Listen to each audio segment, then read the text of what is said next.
what she'll feel in this situation is you leaving the room, whether that's physically or emotionally. And what she really needs is for you to be there and understand what she is going through, what she's dealing with. Females have an amazing ability to be able to see the potential in their man, and they will choose partners who they believe have the potential to fulfill their needs. And when you first got together with your partner, she will have seen your potential.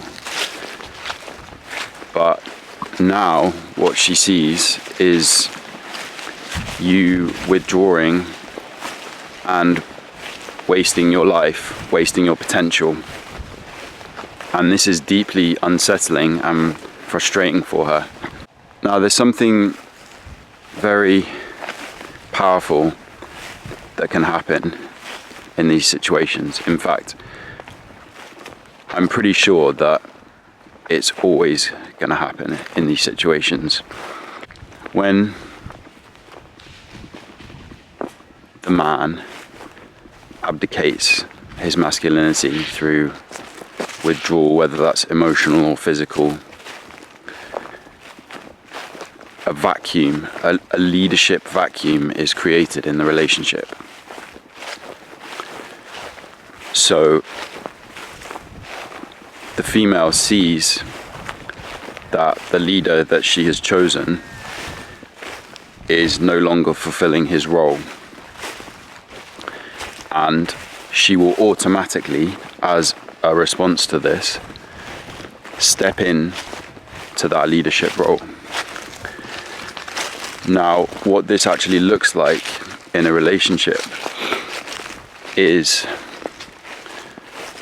a female partner who is constantly nagging, constantly pushing and prodding her partner. Why haven't you done this? Why haven't you done that? She'll become a micromanager. She'll be trying to tell you what to do every minute of your free time. On the surface, this is obviously very annoying. No one wants to be treated like that. But actually, what you've got to understand is that this is a response to the vacuum that has been left in your relationship because you have checked out. You have withdrawn. And all she is doing is trying to step in to fulfill that leadership role because you're not leading. And this creates an inversion of the feminine and masculine polarity because you have effectively emasculated yourself through using alcohol, weed, porn, whatever it is. You've stepped away from your role. This creates a more feminine role for the man. And your partner is stepping into a more masculine role. She is becoming more masculine. Now, this is endemic in our society right now.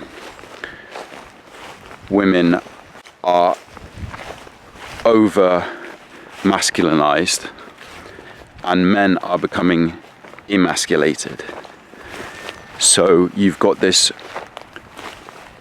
weird inversion of the polarities, and this is what is killing attraction in relationships.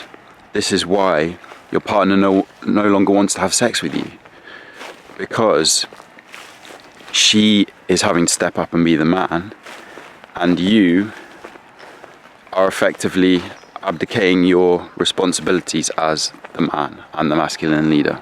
And this is a self-reinforcing cycle of collapse, because the more emasculated the man becomes, the more masculinized the woman becomes to fill that gap.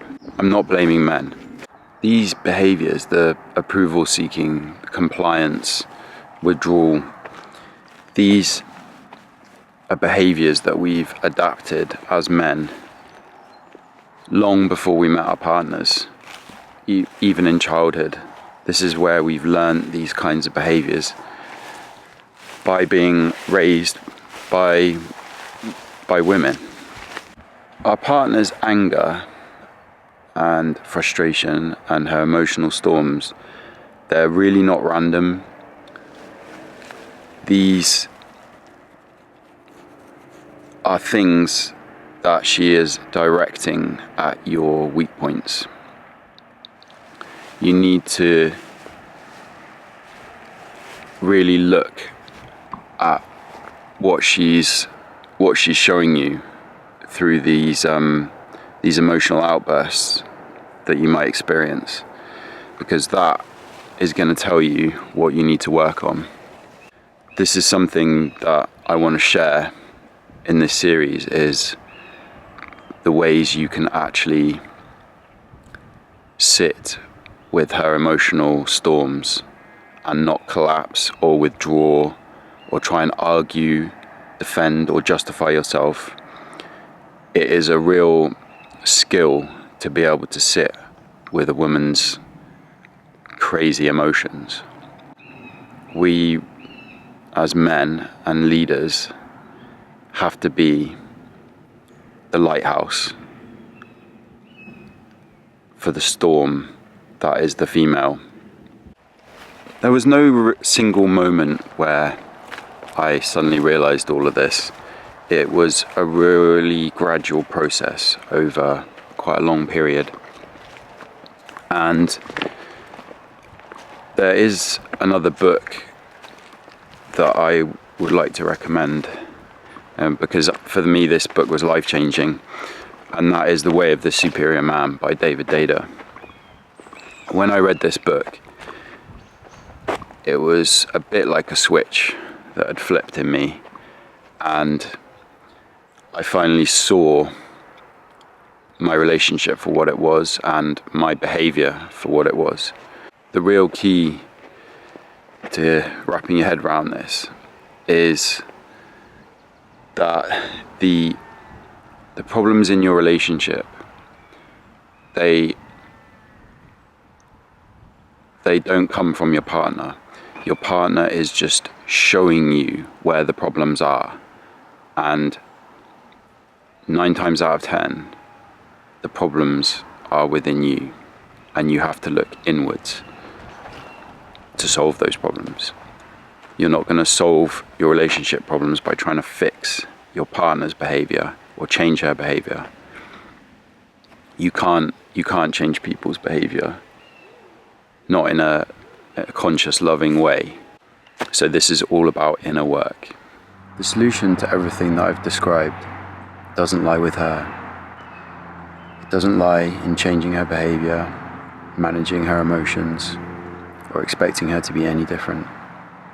The solution lies in you. Once you recognize that and realize that you need to stop looking outward for the solutions and start looking inward, that is where the gold lies.